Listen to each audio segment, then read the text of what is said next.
before is, well, you just do it. Yeah. You know? I mean, there's all kinds of little tricks you can do to sort of get your foot in the door, Yeah. but it shows you how to do it, and you learn how to do it by doing it. Yeah. This wall is phenomenal, and who knows how I would have stumbled onto that. So, you know, any other little tricks that you can. Well, we did the exercise this morning where you sort of check out your sensory fields and notice the way they are with each other. Notice the way they are in the first place. Notice the way they are with each other.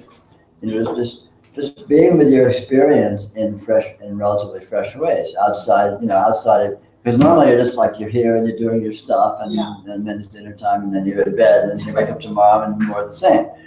Right? You're just like lost in the stars. So this is just take a moment and sit back and like just check out any aspect of what's going on. Like, okay, hey, light's present. That's interesting. What's up with that? You know, sound is present. Thought is present. You know, like what would happen if I just looked at a blank wall for a while? You know, But that was really profound. I will have to see if sound is the same. But you know what you said last time? Like, where is that sound happening? And I said, well, it's across the street. And you disagreed with me, and you said, no. Well, you know, then you look at spatiality and you discover that all experience happens here, within your experiential field. The experiential field is here, and there is no there. Had that not been pointed out to me, who knows how many. But so all these kinds of things, you just play with that, and then you notice that. And of course, typically we don't attend to this. Typically we're doing our stuff, and that's all very good. But every now and then, when you have the wherewithal, just take a moment and just attend to something. Just check something out. Play with it.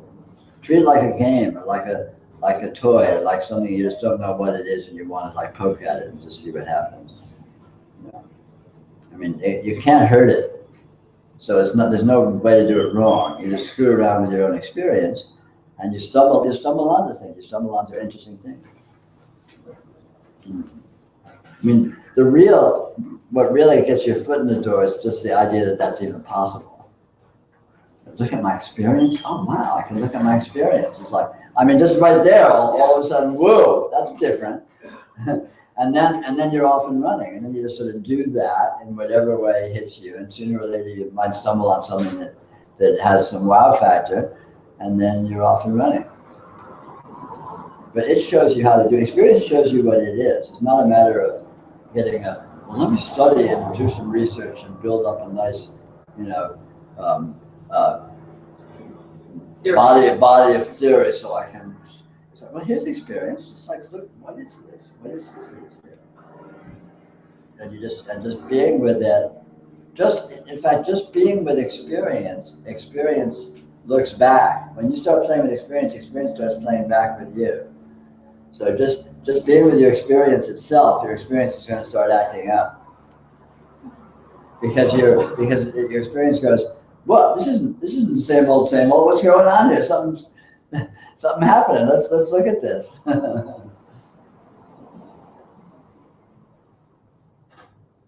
I've noticed this construct that was really strong with me. That has been crumbling. I've been just sort of watching it crumble, which is that I'm doing all this spiritual stuff, and I'm getting somewhere out here, I'm gonna draw it in here. Right. And somewhere along the line, I was like, I'm the authority of my experience.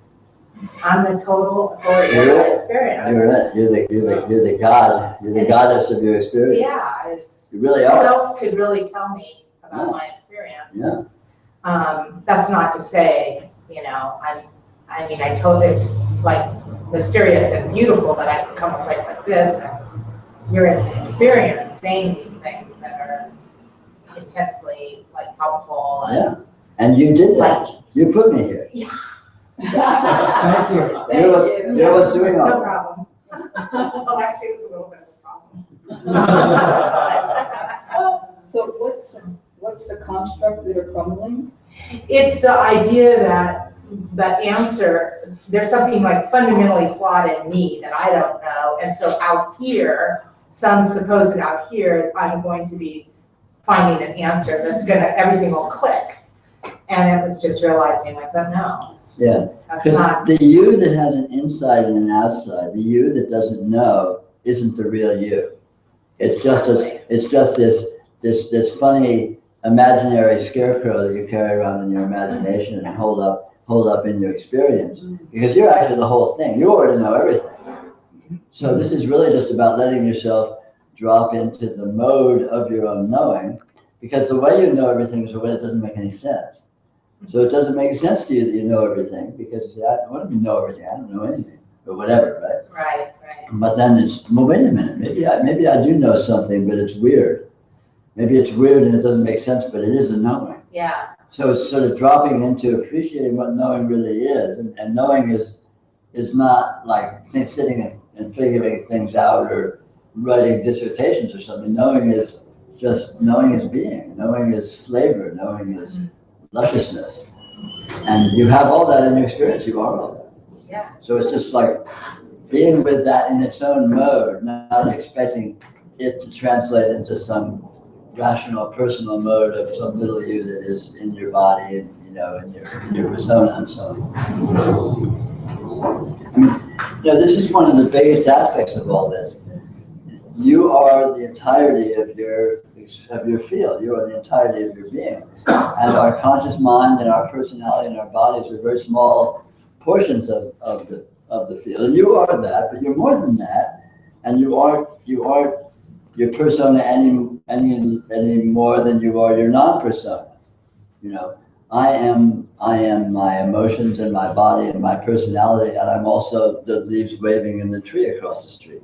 I really am, because that's in my experience too. And I am that as much as I am this. But the way in which I'm that is very different than the way in which I'm this, and that's interesting. That's you can tune into that and play with that.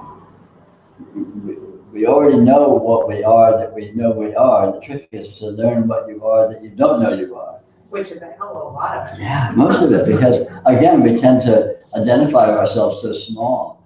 You are this entire bubble of your experience. And how big is this? I mean, your body is there, your persona and your emotions and your whatever, your thoughts are there. But what about everything else? You're that too.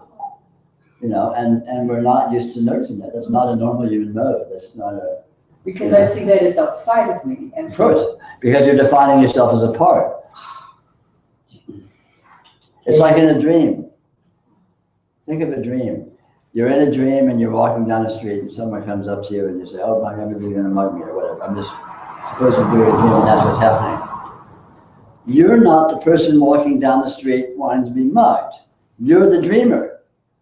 And the dreamer is dreaming that there's a person walking down the street wanting to be mugged. But the dreamer is also the mugger. The dreamer is also the street. The dreamer is also the whole deal. And you are the dreamer, even though you're thinking of yourself as being this persona in the dream walking down the street.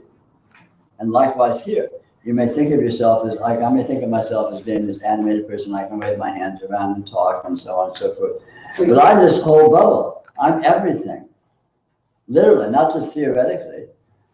It's all what I am. It's all this. This field is a unity. This experiential field, this bubble is a unity. When I wake up, this bubble all appears.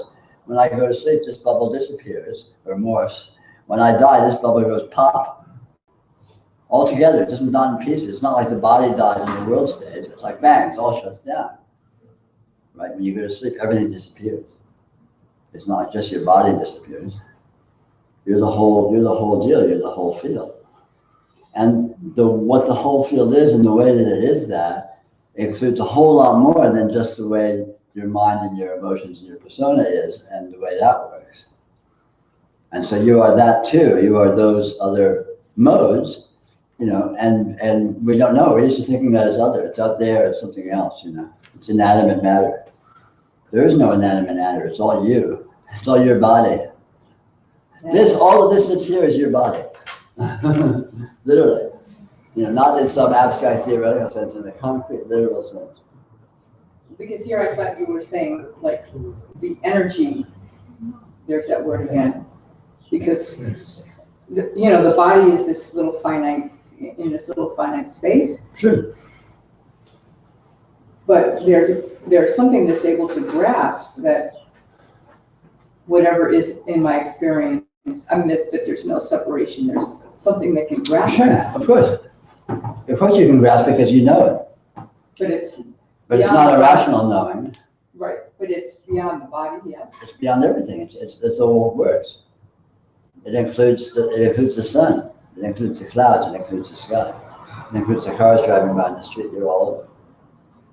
You're the whole dream. You're the dreamer. This is your dream. Not just the body, not just the personality and the conscious thoughts. That's, It makes no sense. It's not like you can wrap your No, head around it. You there's just feel it. You feel there's a your way feeling into to it. that. It's just There is. amazing. Yeah.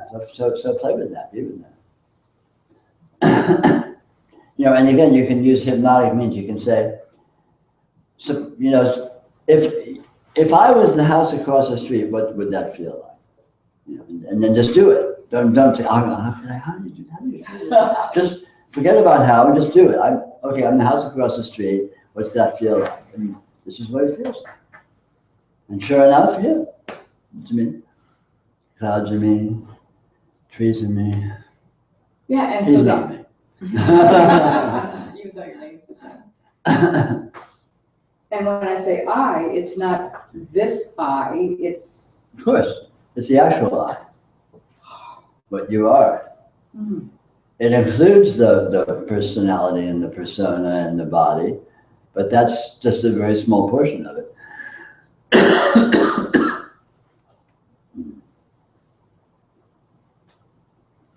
So here's my question again, I probably asked it before. The whole when we die thing, you know, Ospensky says that, you know, when death occurs, there's a returning to the same year, the same place, the whole recurrence. What's your sense of it? What's your... You're not even here now, so how could it recur? You're not alive now, so how could dying mean anything? What this is weirder than that. This is not, what is life? I'm alive. What does that mean? You know, that's just a euphemism for this is here, this is. And when I say this is, what does that imply? Well, you can see what that implies. But it is beyond space and time, so it's beyond beginning and ending, and it's beyond occurring at all, let alone recurring. Is this really happening? What does that mean? This is happening. Okay, cool. This is happening. What does that mean? You know, we think we have a simplistic idea of happening, and we think we know what that means. It's like, yeah, right. What does existence mean? Well, I see cycles like summer, fall, night, day. There's endless apparent resonances within So those patterns. are the scenes? Of course. All the patterns are endlessly referential of each other in terms of their structures. They all have similarities and they are always different. And this is always the case. So you find this fractal sameness and difference everywhere you look. All this amazing, you know. Human bodies are all very similar, but they're all different. You know, each hair is very similar but very different. You know, seasons are very similar but very different. Days are very similar but very different. Nights, you know, the cycles are. You know, it's the same thing everywhere you look. You know, but there's don't give any special importance to it. It's just the nature of the resonance of patterns. You know, you can think of it this way. There's nothing here but radiance. Don't worry too much about what that is. Just there's nothing here but radiance. And the nature of radiance is to present with infinite degree of patterning. And the patterning is highly cross-correlated with itself. But the patterning is made of no patterning, so there's not really any patterning here. It just seems to be. Seemingly. Yeah. So if you can make sense of that, even better than me.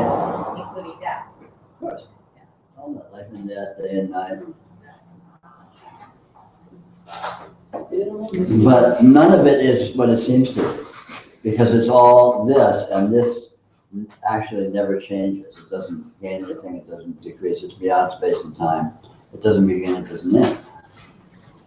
it looks like all sorts of things which do begin and end, but those things that begin and end are just patterns within it. So when you say the bubble of experience pops when you sleep, when you die, so presence, the bubble of experience is just a subset of the presence. Radiant presence, yeah, maybe. You can't pin, it's not a structural relationship. In other words, it's not that there is a bubble or isn't a bubble, but radiant presence is beyond space and time, is eternal. It never is created, it never ends. It's the Atma. It's Brahman. It's the absolute principle, which is what this right here is. And because this is, everything else seems to be. All of this event, all of this differentiation.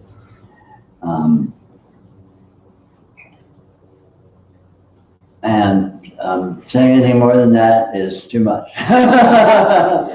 So when you look at this intense patterning, you can draw all sorts of elaborate conclusions about relationships and science and the laws of physics and psychology and biology and all this stuff, But none of it really is final or complete. And if you look very closely, none of it really holds water, which is why every theory is disproved and transcended by the next theory, which is disproved and transcended by the next theory. And that will be so forever, because there is not actually any way that this is. And science and analysis pretends that they can sort it out and get down to the final way that it is. The theory of everything, right? But it won't be right. It will be not completely accurate, and then the new theory will come along which will be better, but still not right, and forever and ever and ever. Newtonian physics is right. It's good. There's the laws of motion and cause and effect and action and reaction and all this stuff. Wonderful. That's true. And then relativity comes along and quantum mechanics come along. Well, matter isn't even really here. Matter is actually, probability fields interacting with each other. What does that mean? Okay, cool. So matter's been taken care of. Now we have probability fields. It's still this, but it's not matter anymore. What's next? Well, who knows? But it doesn't need to be matter or not matter. It's this.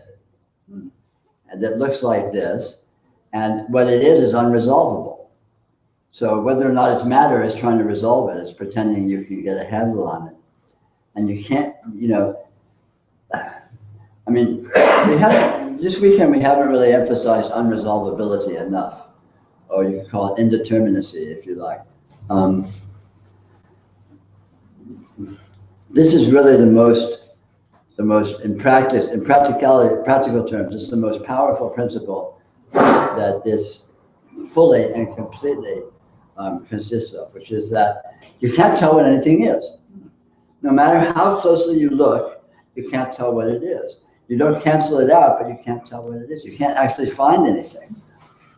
It doesn't get negated or canceled out, but you don't know what it is. It's a mystery. So everything is like an appearance, and it appears to be a certain way, and then you look if it really is that way, and you can't find it being that way, but it's still here. So you look again, and it seems to be some other way.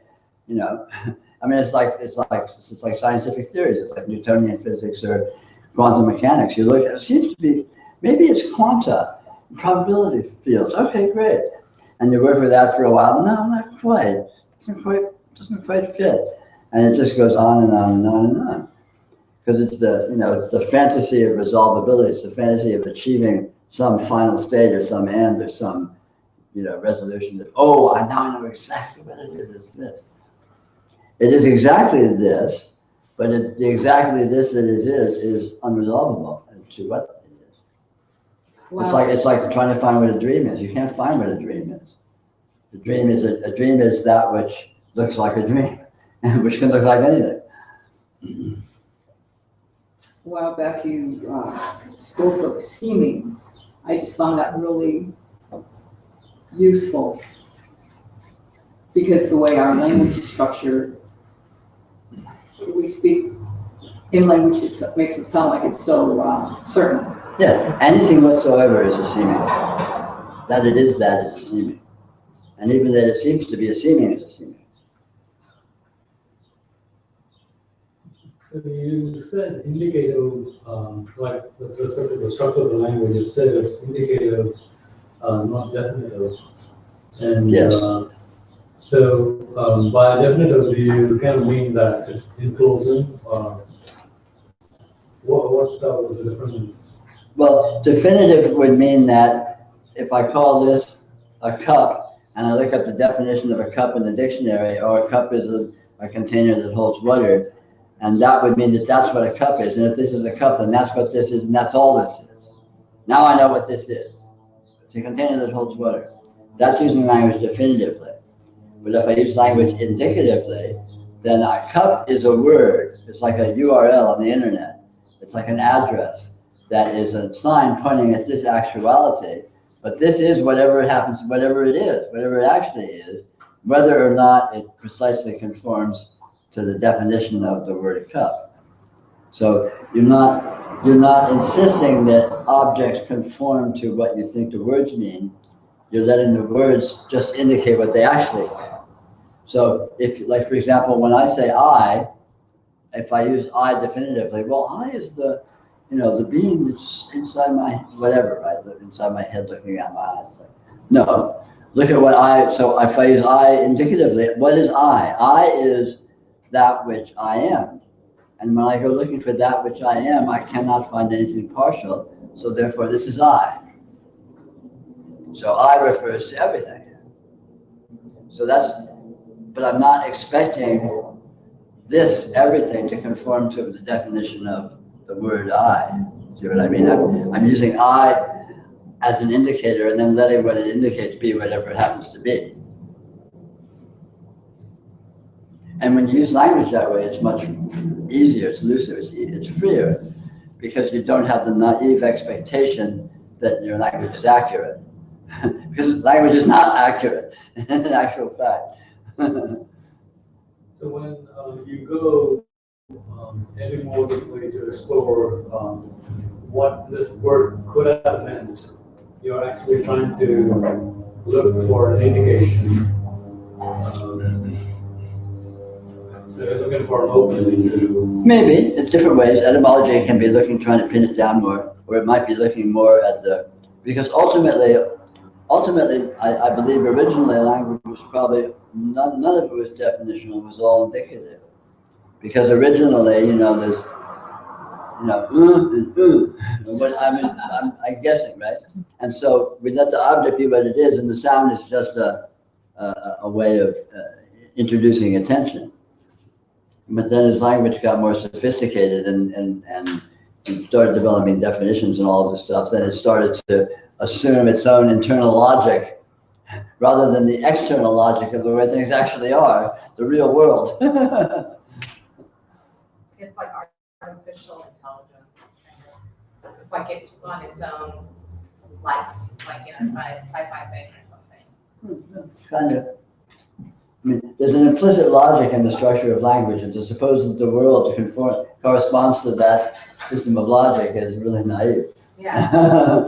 The world is what it is, and it works the way it does. And if language has an explicit logic, if it happens to work exactly with the world, wouldn't that be amazing? Yeah. So how would I reconcile, because you're talking about language, you're talking about maybe cave people who didn't have language yet and all that evolution. And so is that a theory, and is that? It's all theory. It's all a lot of hot air. So because they find bones? Well, who knows? Who cares? What's that have to do with us I here? don't care because I'm figure it out. I recommend you take a course in anthropological linguistics. I'm trying to decipher between, reality and. Well, reality is this that is here. So look at it. And I'll give you a hint. There's no non-reality. So whatever is here is real. But it is what it is the way it is, not the way you think it is. So language is what it is. It's not what you think it is, no matter how elaborately we talk about it. It still is what it is, which is not what you think it is. It's not what I think it is either. It's not what can be thought, simply because what is here and the way it is here cannot be thought. It's inconceivable. It's infinite. It's nonlinear. And the guys that lived in the caves, that's just irrelevant. What guys? I don't see any caves.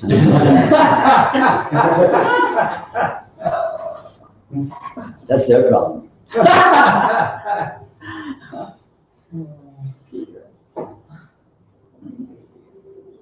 A pointer I've heard you give several times is not being heavy-handed. Can you talk about, is it just an attitude you're talking about adopting, like playfulness, or Sure. is there more to it? Well, it's not just that. It's looseness, ambiguity, playfulness, wittiness, punning, dealing with double entendres, humor. All of these are ways of being, of being able to be, but not be particularly heavy-handed or locked in or rigid. You're being frivolous, being light.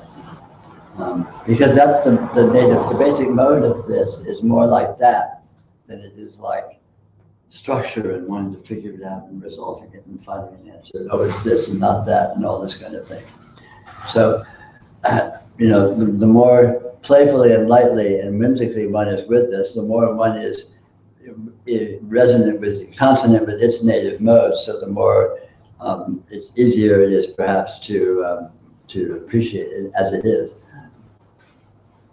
I mean, the way to approach a dream is not, well, what happened exactly?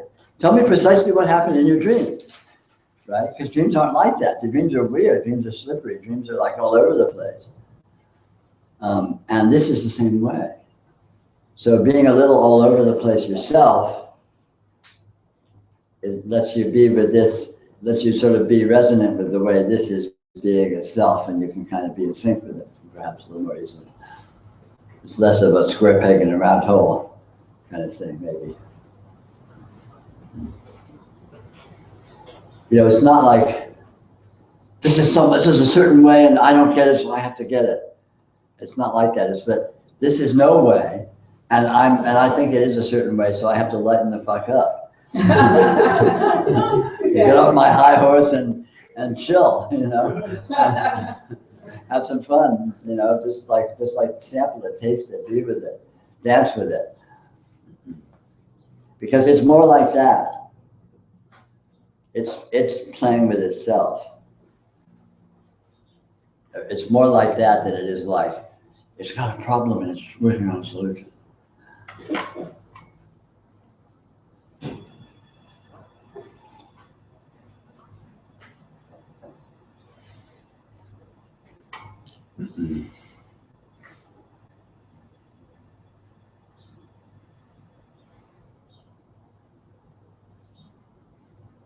Ambiguity is really good.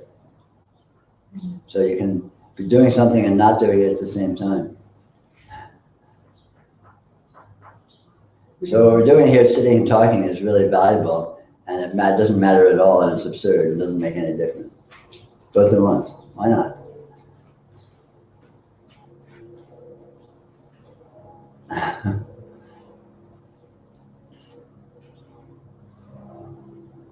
You have a lot to do, and you don't have to do anything.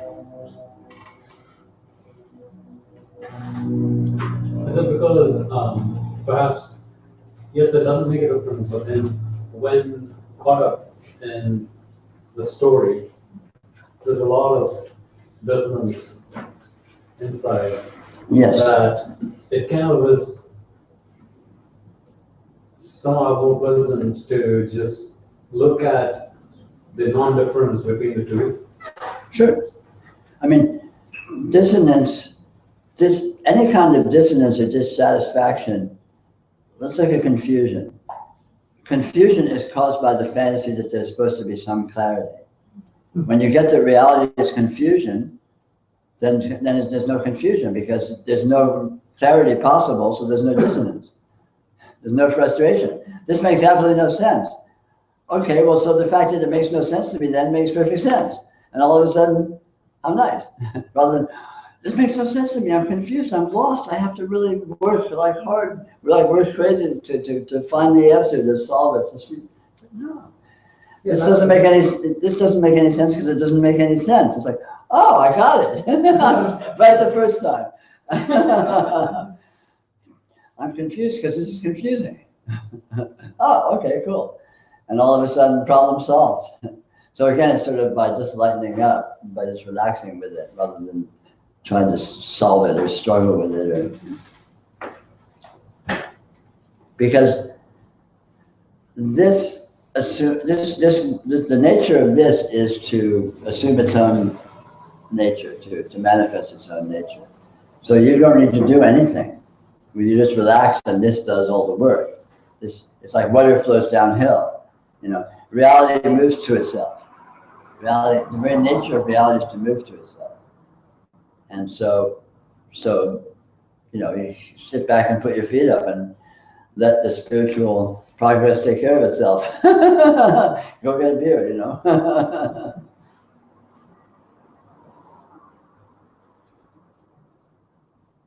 I wonder if there's anything to be said for, you've already outed me, that I work as a psychotherapist. And Oh, I'm sorry.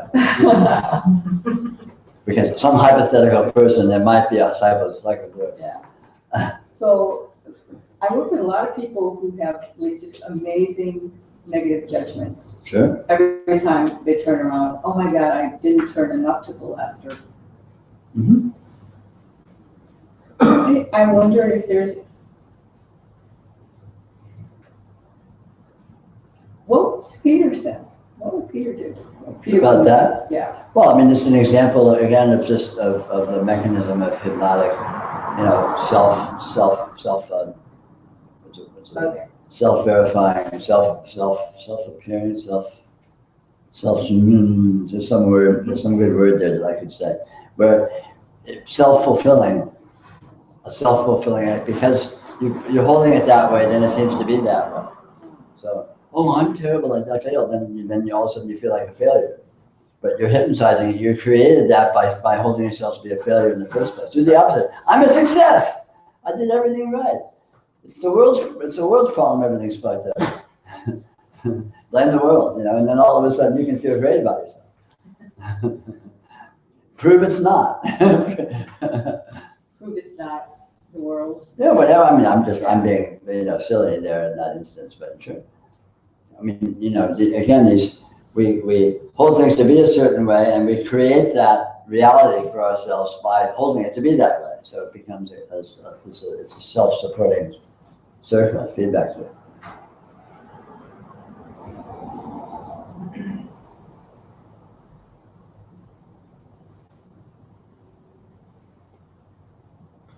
I mean, in actual fact, no one decided to be the way that they are. No one decided to be who they are. So it's not their fault that they are that way. So you're off the hook about anyway. You're forgiven. You're completely forgiven. It's the universe. It's reality's fault. It's whatever. It's genetics' fault. It's my parents' fault. It's society's fault. It's the flow of the causal flow of the universe's fault. Whatever, right? Well, then they can be negative about that. Sure. But shaking your fist at God is good because you have someone to get pissed off at. It's always good to keep a scapegoat around, my theory. Peter, you know. I think that's very helpful. Tell them to get a scapegoat. Tell them, it's not your fault. See this spoon here? It's its fault. So take this spoon and kick it. Yell at it, hit it, throw it across the room. They'll feel better. That might be. Maybe not, right? What kind of therapist am I? What kind of therapist are you? I'm practicing without a license for once.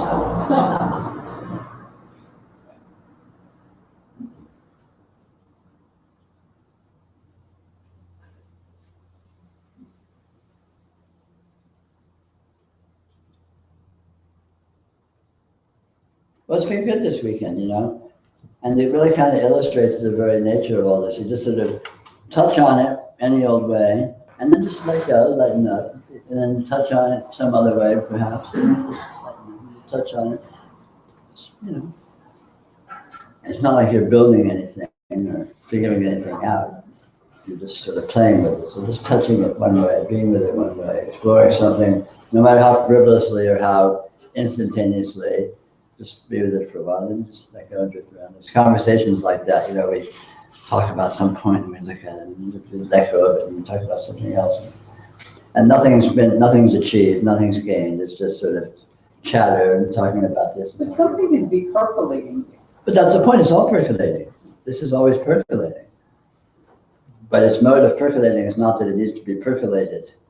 It's doing the percolating, and the percolating looks like just screwing around doing whatever you're doing.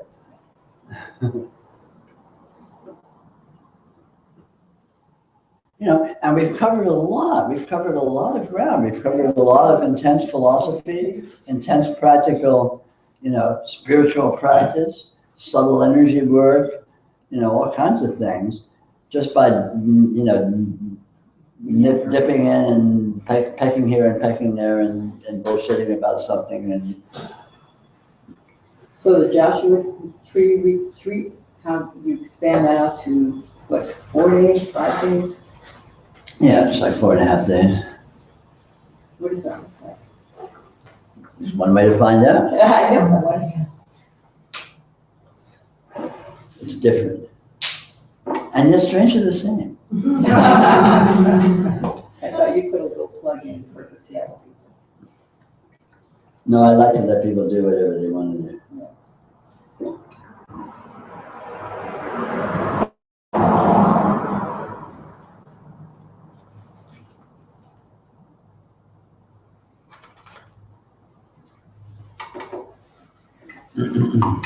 Could I ask you a question? How did you, and I'm already knowing, and my question is not going to be good, but how did you, what was the process for you integrating the realization? I'm just making assumptions here as I speak. It was wild, flailing around with wild abandon. I was locked in a mental institution for 5 weeks. That was in your early 20s, yeah? Yes, I thrashed my way through every spiritual tradition I could find that didn't make me want to puke just contemplating it. And I said screw it all many times and took drugs and partied and generally caroused in a hedonistic fashion. And various other wild flailings around. And then the realization, was it kind of a process? Did you hear something? Realization is not a process. Realization is a revelation, it's a discovery. It's like realization is not like stubbing your toe. It's not there and all of a sudden, ow, damn, what was that?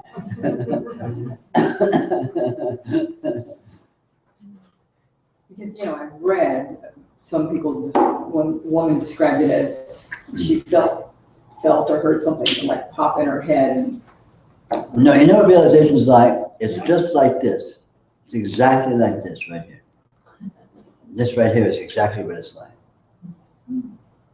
Just what's happening right now. So congratulations. well,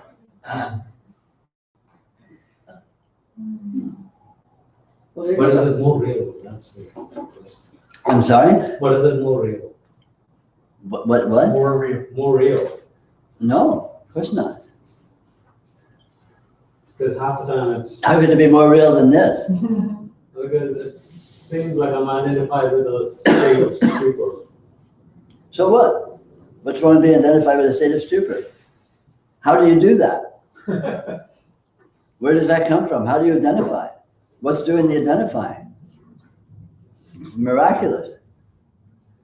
I realize people are wandering around in a stupor most of the time. I guess I've had a picture in my mind about, and words are going to fail me once again, but some kind of shift? Well, it's an enormous shift. It's a complete enormous shift, but it's not a shift. It's only a shift because you've been holding things so wrong. Yeah. And when you see how things are, then that seems very, very different from the way you've been holding them. But the way you're holding them was wrong. So there's no shift at all. It's just, oh, I've always known this is this way. It's always been this way, and so it's a non-event. It's not a shift at all. I suppose everybody else gets that. Anyway, No more or less than you. Okay. you know, the main thing is don't worry about things like realization. Don't worry about anything. Just be with what is here. Yeah. Any way that your wit strikes you, and that is realization. It really is. Mm. It really, really is. Being with what is actual is realization. Nancy, I think I know exactly what you're talking about, and for a long time, you know, I was looking for that snap of the fingers or that light bulb to go off or something like that, and if I meditated enough or read the right shit or something, that there was gonna be this aha sort of moment, and I was gonna, you know, I don't think that's, I kind of don't think that's how it works.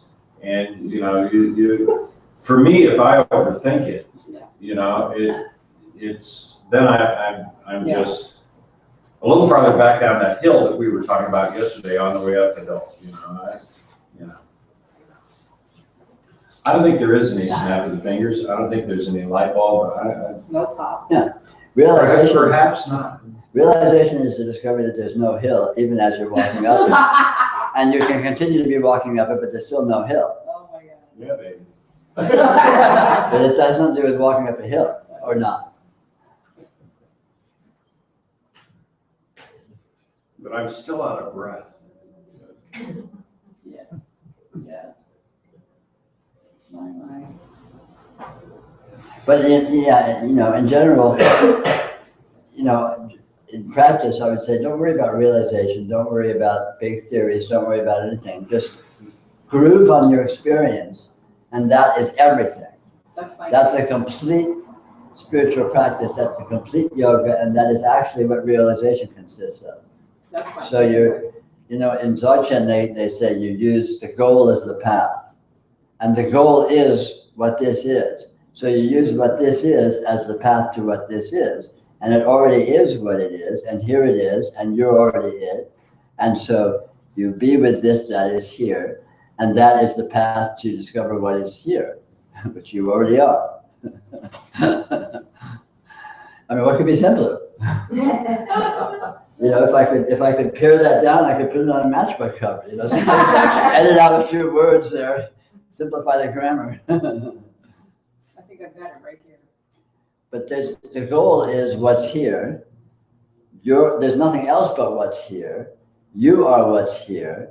So you take advantage of that fact by being what's here, like you always have been, and you are, and you always will. And that becomes your vehicle to be what's here, which is what realization is. Literally, I mean, it's, you know, it sounds like it's a clever riddle, and in a way it is, but it's actually the literal truth. Yeah, I can see that. I mean, this is it. This is really it. It really, really is. And so you want to see it, look at it. Here it is. This is it. And look at it. You know, you want to see it more, look at it more. You want to see it closer, look at it closer. You want to study it, study it. Okay, it's all good. It's right here. It's not going anywhere. You can't damage it. You can't hurt your relationship with it. You can't actually even change your position with it because you're the whole thing. So it's totally a bulletproof situation. You can flail around, do whatever you want, and here it is, and here it shall ever remain. So you just basically carry on as you were.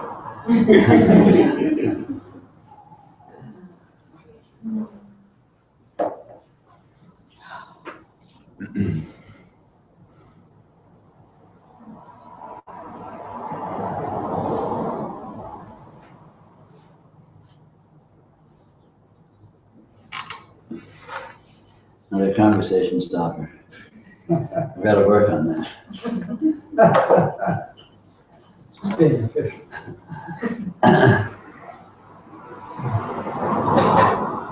Why don't we take a 5-minute break, and then we'll come back for our last little snippet together.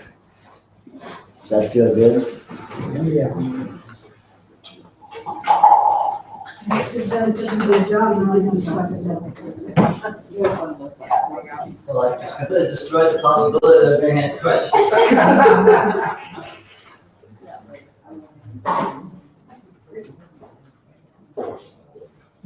Stand outside, Sure. nice hair. I'm gonna flip the switch that says no. And, Just to see what do it out. Just to see what happens.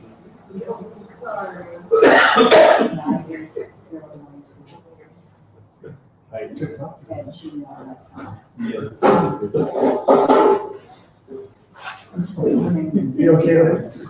I think so.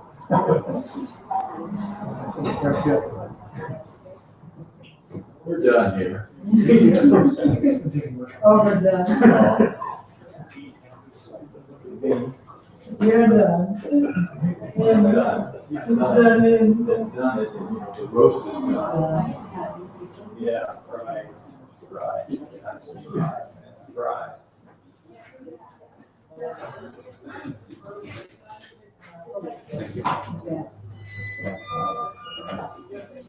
And you're going back to Portland today? Yeah.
Should we go in the light or go apart? Can you see? This is good.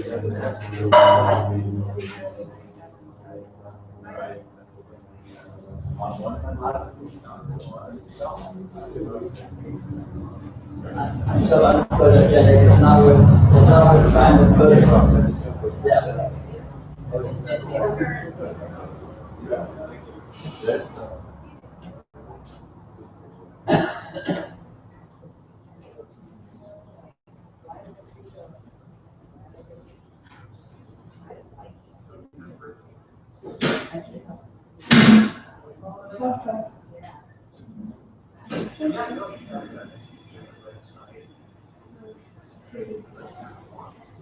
Yeah, I think the sound on that camera's pretty good too. Yeah, I got it.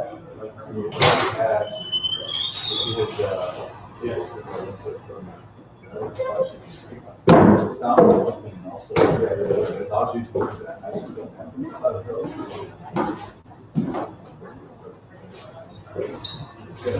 Yeah, it's kind of complicated, so you could just. Oh, people are complaining about the sound. Yeah, I know. If it's a way to fix it, I mean, that's easy. Well, yeah.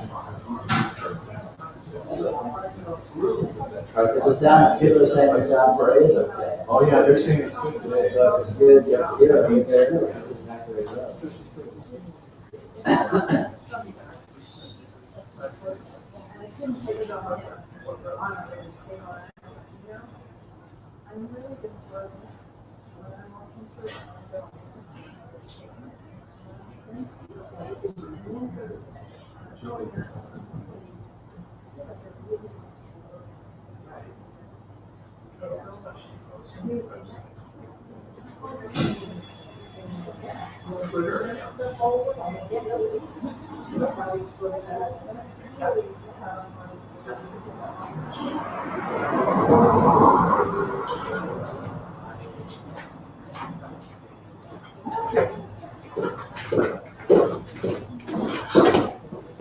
We also have a Facebook page on the enlightenment. Yeah, that's page 2.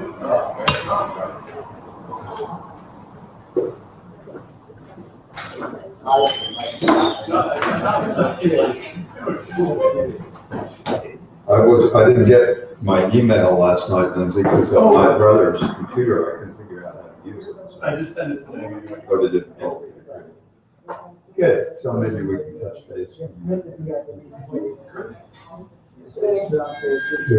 How's this been for you?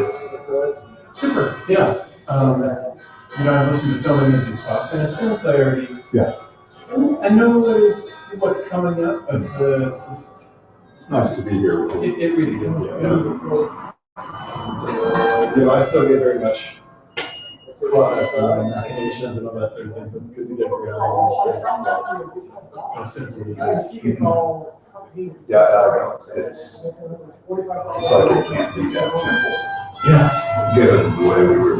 Yes. Mine was We've been trained. Yeah. So it's supposed to be a lot of work and hard to come by. It's supposed to be complex. Yeah. It's supposed to be an answer to a question. Yeah. There's supposed to be a question, and then there's supposed to be an answer, and then you're supposed to get. They pulled the record, but so they just posted them on.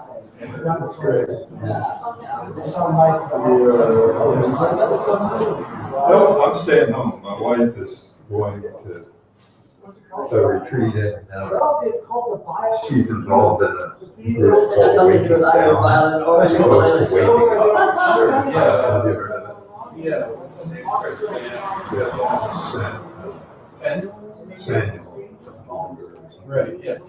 And then she does the diamond approach, which is and she's going to a retreat with the Waking Down folks, and then she's going to go up this summer.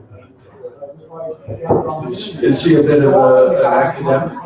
Seems like both of those approaches are quite technical, really breaking things down. Well, it wouldn't be unfair to call her an academic. She's not an academia, but she's her thinking. It's a challenge in some ways. You can see the price in 1951 was 45. At the same time, that's part of what she gets. Yeah, it's I know how many this, every little level and stage, and, it's interesting to hear about. It's interesting, because I did it for a lot of years, but what I think is really interesting for me is the present, being here, and the inquiry process. I don't know how much you've read. It's about sitting here and talking about your experience. Their practice is called inquiry. And it's great. Because it's to some extent, like that's like noticing all those subtleties. One of the difficulties of it is you're sitting with people and trying to put it into words. But yeah, he needs a meditate. You ever watch his debate with Bruce Harlan? I haven't. No, yeah. I love this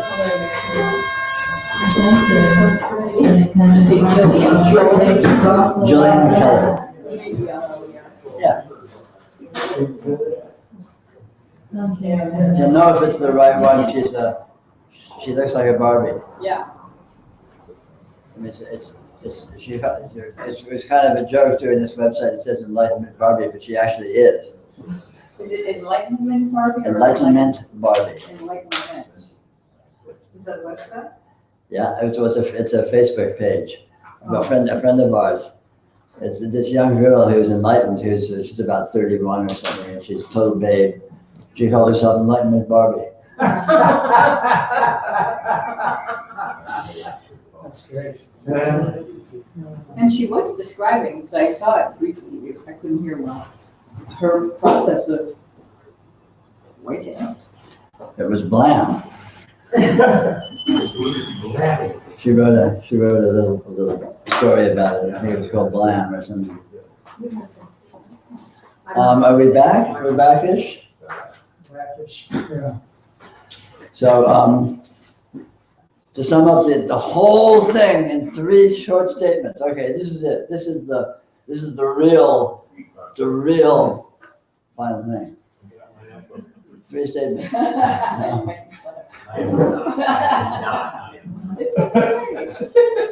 Tattoo this on the inside of your eyelids. Reality is what is present. It's not what you think it is. Let it show you what it is. That's it. That's the whole. That's really the whole shooting match. That's the whole shooting match. It's not a shooting match. Will you say it again? Yeah. Reality is what is present. It's not what you think it is. Let it show you what it is. So I was thinking about getting a bunch of T-shirts made up. It'd be lucrative. Maybe for both of us. We'll talk. Have your people phone my people.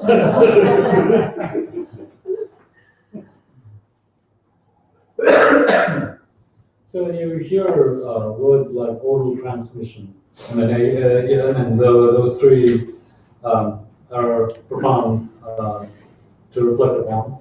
But then when you hear words like oral transmission, it gives you the impression that words could often be in a way, or in the sense that when teachers teach, like the Buddha holding up the lotus to Kashyap. Sure. So why is it that words have become so prominent as a medium of teaching? I think because they're prominent as a medium of exchange between humans. As human beings, we're so used to throwing words at each other. So it makes sense to use that as a spiritual medium too.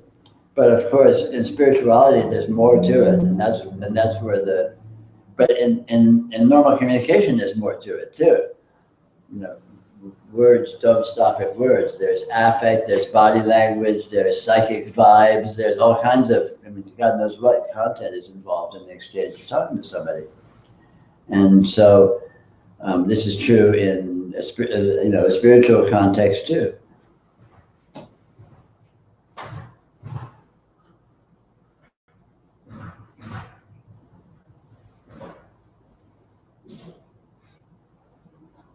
But ultimately, it's all about what that is present here is. It's always about that. And so, being with it in a way that you're there and you have to go to someone to get something from them is fine, and that can actually be effective, but it's very convoluted. Because the point is, what is here now is what all the fuss is about. So check it out, and the most that oral transmission and that can do is simply that, steer your attention back to what is right here. Because so one of this Zazen practice where I kind of met in a Krishnamurti retreat, and he was just talking to me, and suddenly he just stopped talking. And then, because I was used to conversation, I knew he was telling me something, and I just shut up at that point, and we just looked at each other. Mm-hmm. And the usual nuances of that verbal exchange, the dynamics, all that kind of dropped away. And then the presence in the room was intensely revealing itself. And so I'm kind of wondering, most of the teachings today seem to be along this nature. I mean, I'm like kind of just thinking, okay, it's very nice to tap into this. Like, I felt the whole thing come alive. But then the wordiness, I mean, is that like putting us to sleep? Maybe. Hard to say. There's no right way or wrong way, so it's just different, different ways to skin a cat. I think of it as, in a certain sense, it's a kind of an overload, which actually can be arguably, I'm arguing, can be arguably valuable as a kind of short circuit. Like tilt, too much. Yeah.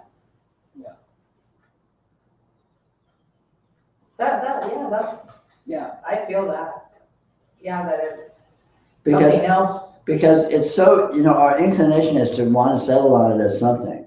Yeah. And it's like, okay, yeah, but what about this? And like, just wherever you like, jerk that out from under yourself. And then wherever you like from that, jerk that out from under yourself.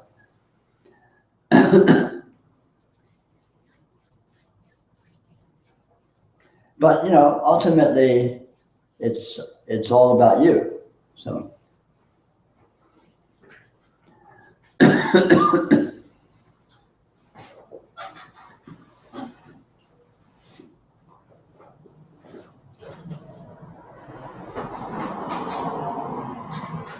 I mean, this weekend comes and goes, but every second there you are, and you're always right there, right? You're always right here. So that's the interesting thing. The weekend, whether you see somebody, you hear somebody talk, or you sit with them or whatever, it's just variations on a theme. Well, yeah, the weekend comes and goes, but I'll remember every satsang that I've sat through with you. I'll remember certain interactions that I had with you, or I'll remember, later on interactions I've had with other people in this room, and that'll be part of it 6 weeks from now. Sure. When I'm thinking about this stuff, Sure. or maybe when I'm not thinking about this stuff. Sure. Well, that's part of the argument of this kind of environment. It's artificial. It's very contrivedly intense. Right. There's an intensity that's very artificial and kind of contrived, just by the duration of it, by the talking and sitting here for hours and hours and trying to figure out what the fuck's going on. And I mean, all of that is like, but the intensity itself is interesting. It's provocative, and provocative is good. Yeah, I basically say, I hate sitting in hot rooms, and I especially hate sitting in hot rooms for long periods of time. But With a bunch of annoying people. well, but the intensity of it is I think, good for. Yeah, well, I mean, that's kind of the point of these sort of retreat things and all that. I mean, that's the rationality, the logic. Whether or not you agree with it, you think it's a crock is your problem. Right. Right. But it is, it's intense, and it's artificially intense, but it's, it's like, it's supposed to be provocative. It's pushing on you. Right. And, that, for what it's worth, there it is. And then what are you going to do with that, if anything? Well, it sort of reminds me of koan practice. The words are one level, and at some point the words just burst your brain, but Right. it's underlying this a lot that you're feeling. Right. Which is, of course, the point. There are takeaway reminders, to try and find the world in your experience, not the other way around. For me, that was very profound. Sure. There's lots of I mean, lots of this stuff is very profound, and it is very powerful, and is very useful, if it lands with you that way. But not, it isn't everybody. Everyone's a one-off. Everyone's unique, and what works for you is going to be just what works for you, and so you play with it. You dance with it and see what happens. Well, and that's a huge part of it too. The information for me gives me such freedom to just have fun, to just enjoy life. Which is the point. To relish it every day of life, That so often, because of our conditioning, I'll be doing something like cutting up vegetables and I'll be feeling wonderful. And then some little cloud starts to come over and it's like I shouldn't feel that way. And I feel like I can be so much more conscious of that now, but that's silly. I get to be any way I choose to be. Yeah. Because we do that. Reality itself, experience itself is a nonstop, a nonstop explosion of bliss. It really is. And we punish ourselves and we create this, not on purpose, of course, but it's essentially an artificial, unnecessary, cloud raining on our parade of our personalities and our failings and our shortcomings and our limitations and blah, blah, blah. None of which it actually is relevant in the slightest. That's the point of all this stuff, is to notice that and learn that you don't have to do that. Right. And even if you are doing that, that doesn't matter either. So you can be a neurotic person and coming down on yourself and who gives a shit?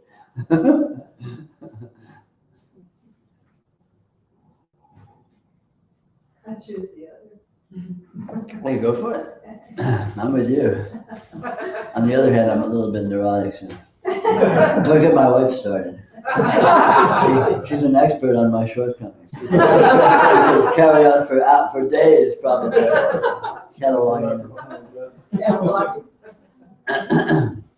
But that's women's job, isn't it? to keep us on the list. We're really good at it. No, totally. No, I don't know. It's my hat's off. It's more than I can. It's more effort than I could put in.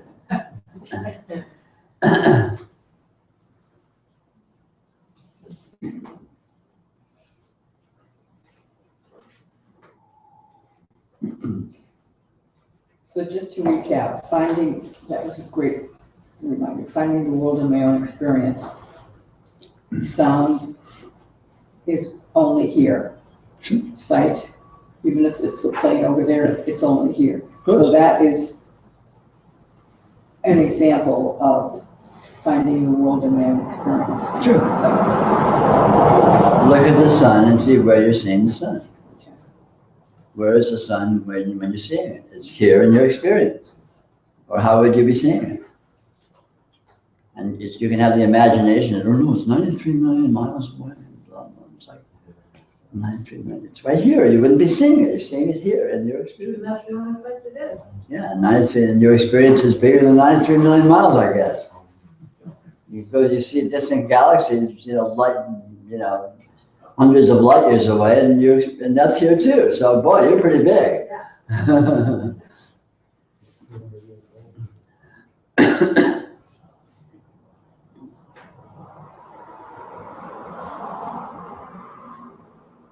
But we have all these elaborate theories of the objective world and its dimensions and its size and its history and its age and all of this stuff. But all these are abstractions that exist within the mind of scientists or philosophers. A mile doesn't exist in the world. A mile exists in the mind.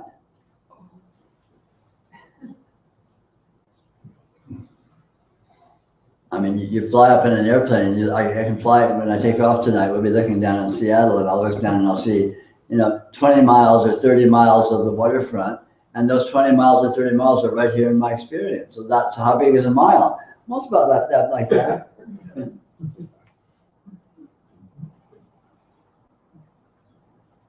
Well, wouldn't that be dissonance? I'm sorry? Wouldn't that be dissonance because we have 2 yardsticks now? I'm sure I found that. Because you have two measures now. One is you know how long it takes to walk a mile, and your experience of it is kind of that. Well, if you're walking, sure, then that's that. If you're seeing, then that's that. If you're thinking, that's that. But the mile isn't out there. The mile is either in the walking or in the seeing or in the thinking. And in each case, it's a different thing. The mile itself is an abstraction. The actuality of experience is what it is. And let's take scientists. Let's take a physicist. Physicists spend billions of dollars on these amazing devices that are 10 miles across. The CERN particle accelerator in Switzerland or wherever it is this massive multi-billion-dollar international project, this incredible ring of magnets and stuff that they had to build, international cooperation and all of that. And all to smash these subatomic particles against each other to measure what happens when they do that, in the hopes of finding more little subatomic particles they can smash into each other. So where does that ring exist? Where does that big atom smasher exist? It exists in the experience of the scientists. It doesn't exist in the world. The person that's running it, they're standing in front of the machine doing whatever, they're running a computer or something. That's the machine. And where's the machine? In their experience. When they smash into the atom and they get this result, this pretty picture of energy shooting out, whatever, where is that? In the experience of the perceiver. The world exists in the perceiver. There is no objective world. So ultimately, what scientists are measuring is what happens within perception. They're not measuring what happens in the world, because there is no world. The world is a theory. So within perception, if you build a machine that looks like the CERN atom smasher, and within perception, if you run it, within perception, it looks as if these atoms are smashing together and certain things happen. So you haven't learned anything about the world. What you've learned about is what happens within perception if you do these various things. So, consciousness is within me. No, No. there's no consciousness within. You can't find a consciousness that's within you. There's just this. There's no you and there's no consciousness. I mean, there's no point creating pieces. The pieces are abstracted into existence. So, okay, so you said finding the world in my own experience, everything. Well, she said that actually. What I said is this. There's no in, there's no out, there's no you, there's no not you. There's just this. And if you look at this, you'll notice that it happens to be you. Or you can't find a you that's anywhere else. And you can't find a this that's anywhere else. So they kind of, by default, must be the same thing. Yeah, I see how the words get tricky. Yeah. Just, again, don't assume that just because there's a word for something, that means there's actually something there. We have this word consciousness, that doesn't mean there is consciousness. All it means is a word. Okay, here's if you like words, here's a trick. This will take care of all your words. This that is here, every word refers to nothing but that. Consciousness, this. In, this. You, this. The world, this. Space and time, this. Realization, this. Delusion, this. Confusion, this. Success, this. Failure, this. There's only one condition, so all words refer to it. There's no parts, it doesn't have parts. It may look as if it has parts, and the argument is that all of these words refer to aspects of it, but what does aspect mean? If you're looking for aspects, you don't find a separate chunk that you can say, oh, this is an aspect, and the aspect stops here and everything else starts here. There's no dividing lines, there's no modes or boundaries, it's just a continuum. You can say, experience appears to consciousness, which implies there's experience over here and consciousness over here. But you go looking for consciousness, you're looking for experience, you don't find any mode, any division. There's just this fact, this continuum of this experiencing. So where does consciousness end and the world begin? Where does the world and consciousness begin? It's just it's a smear. There are claims. They're argued into existence. And all that's actually here is this actuality. Yeah, so there was some part of me just wanted to try to find, as I'm going through my day, blah, blah, blah, blah, blah, and just be able to interrupt for a moment. Maybe I'm driving to work, just interrupt for a moment. I thought I would just maybe switch up my ordinary thoughts to something. Sure, why not? When you're driving to work, you is this, the driving is this, and work is this. The two work is this. And just, The work you're driving to is a concept that is this. Yeah. The you that's driving is a concept that is this. The driving is just this. Where are you going to find driving? When you're driving, when you look for the driving, where are you going to find it? The driving is this, that is happening. so Or in this case, it's the sitting or the talking.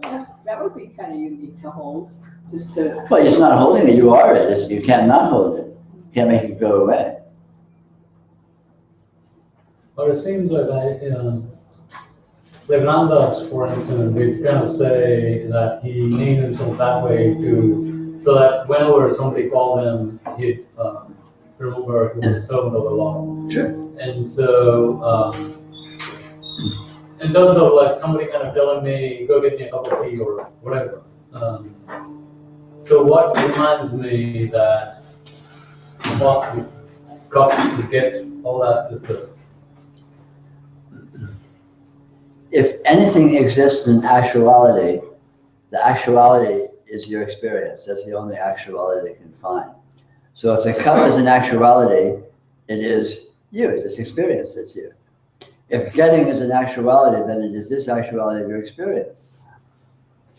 So anything, if it refers to anything at all, refers to this actuality. And the claim is, oh no, the cup is a small part of it.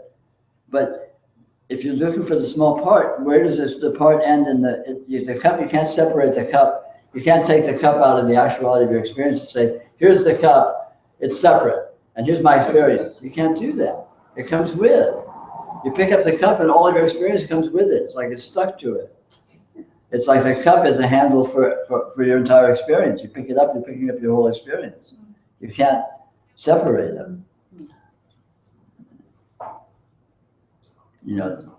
Experience doesn't have parts, it doesn't have pieces. You can't separate chunks of it out and have them be just discrete entities. It's a continuum. So any part of it is the whole.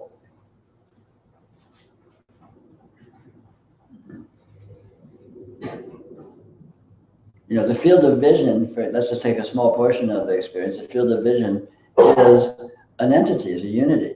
So I can say, no, I'm seeing all sorts of things. I see all these chairs and rugs and cups and people and leaves. But those are just names for portions of the field of vision. And those portions are not discrete entities. They aren't separate from the field. They're just localized focuses within the field.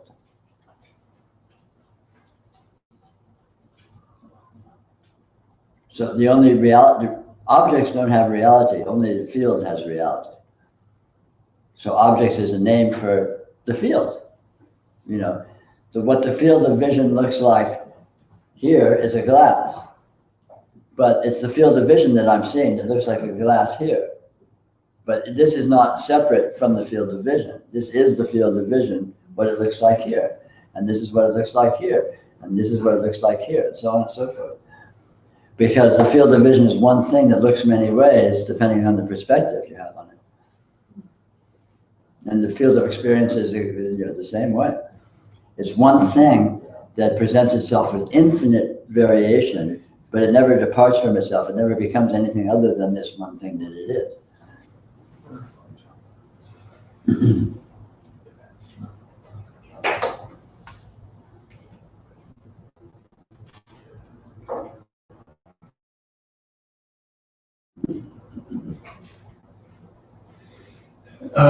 The more that I sort of appreciate this, or the more it sinks in, like that, the more just my experience seems so much more malleable, Yeah. And it's tempting to go, oh, how can I manipulate my reality and whatnot to get more of what I want?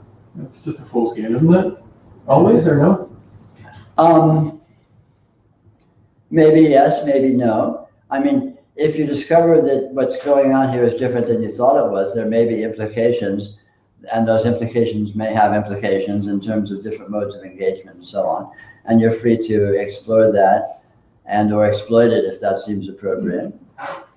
You know, but again, nothing is what you think it is. And when you discover it's not what you think it is, it's still not what you're coming to think it is in the new way. It's not that either. Right.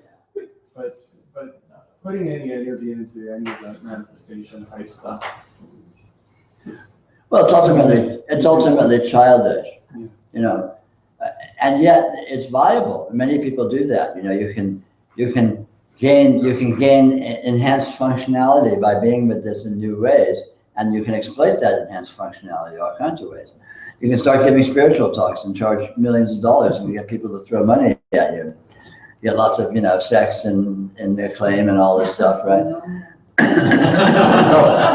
Not me, of course. There's no money involved here, believe me, and certainly no sex. I'm completely celibate.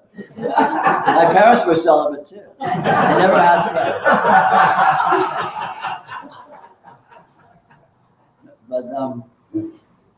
But the ultimate point of this, the ultimate implication of this, is to discover how complete it is in itself that there is nothing to gain.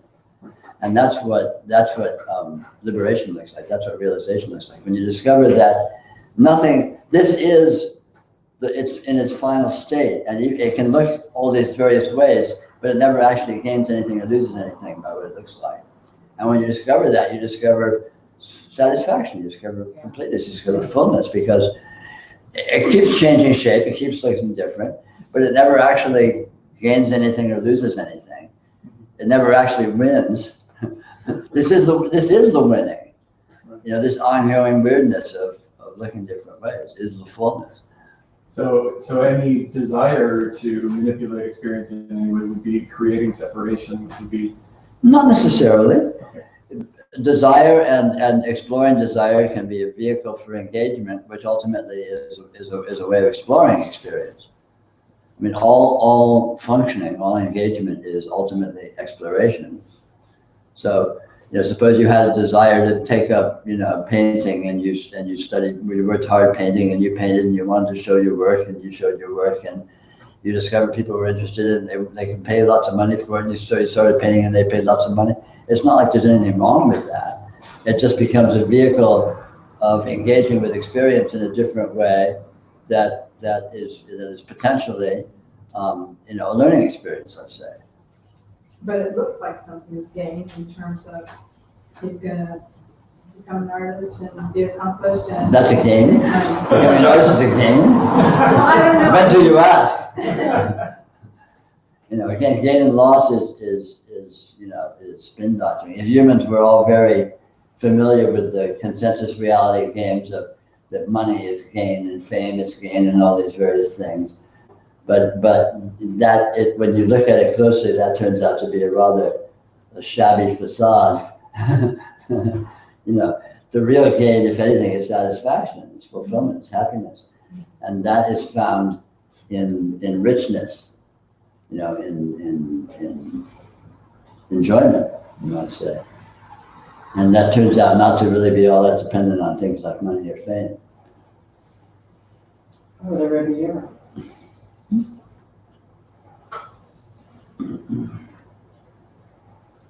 I mean, in fact, one discovers that you get to a certain point, you discover that all of these desires are just ways of self-torment, or ways of inflicting pain on ourselves. Where, gosh, if only I was in New York now, then I'd be happy. Then my life would be good. It's like, yeah, right. That's just a way to be dissatisfied of what's going on. You know, the carrot on a string, which is the very, you know, I mean, that's second noble truth. That's basic Buddhism.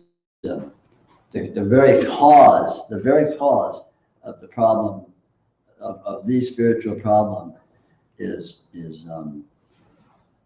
attraction, you know, desire, attraction and aversion, wanting something or not wanting something else. You know, I'm really glad you bringing this up, because looking at this thing that goes on in me. I have this really lovely space where I live. Beautiful nature, flowers, it's made it really lovely. And, you know, I see other people, they're taking trips, they're going camping, they're going biking on islands and all this kind of stuff. And particularly drawn to doing that.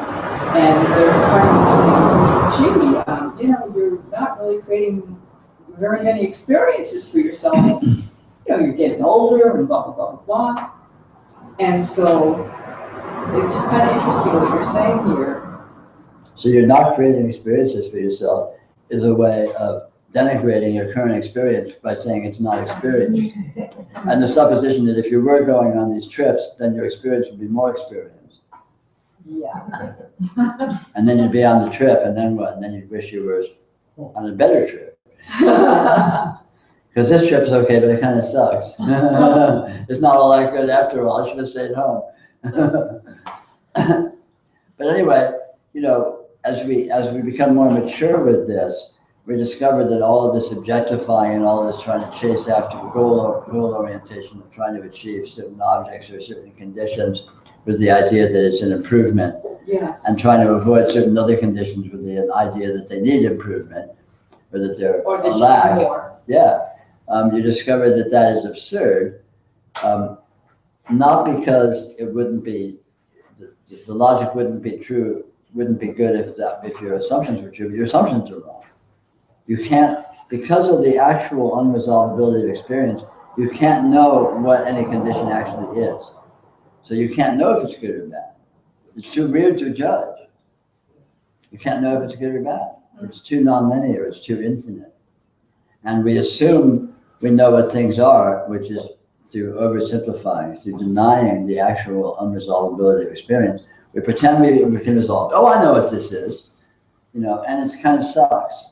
I know what this is and it's really mediocre. Or I know what this is and it's really great. But you don't know what anything is.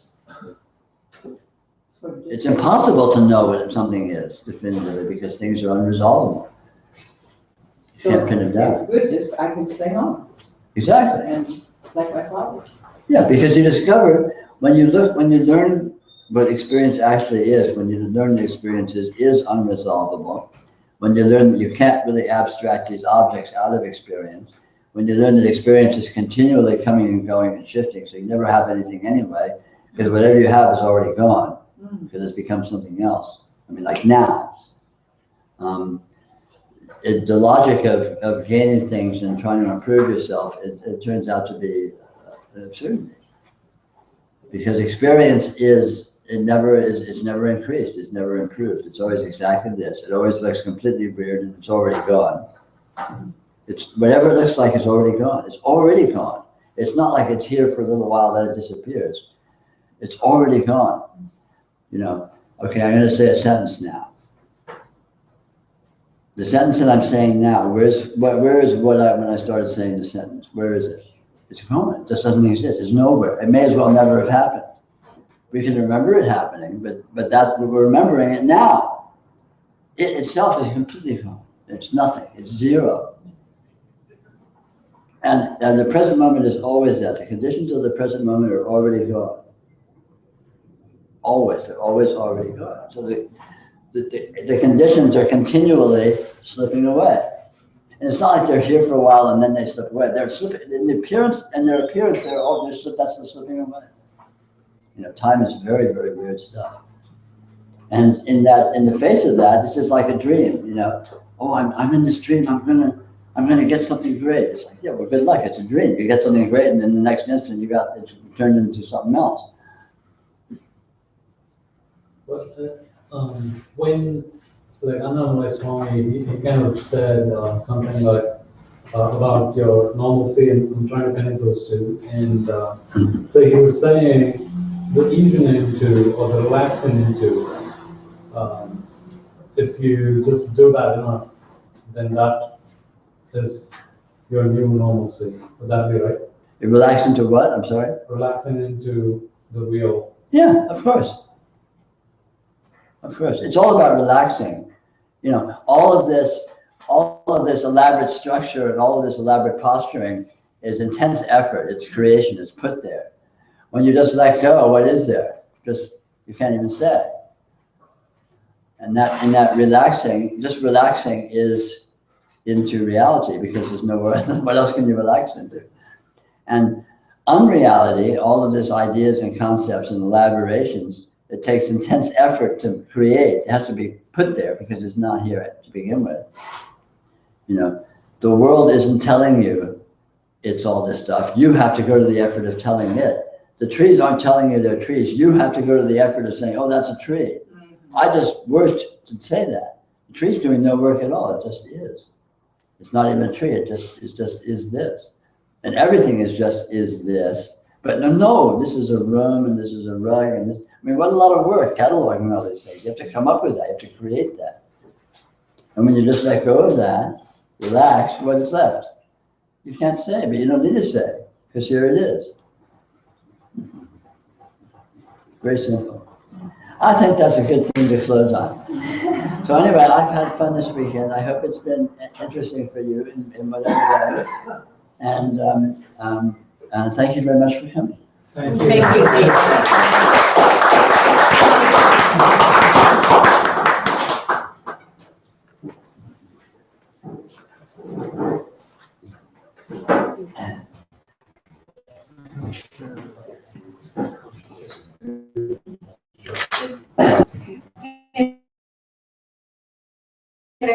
Yeah.